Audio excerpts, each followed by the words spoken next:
Hey, it's Bobby at the Can of Worms Garage making a video of the 66 train wreck Mustang.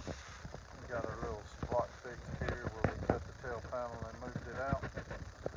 Make a little video of all the work we got done on the car. It's getting real close to being ready for primer.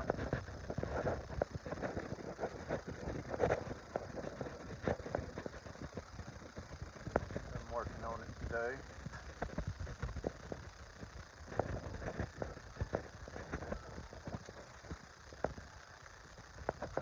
Got our front lower valance on, headlights, buckets.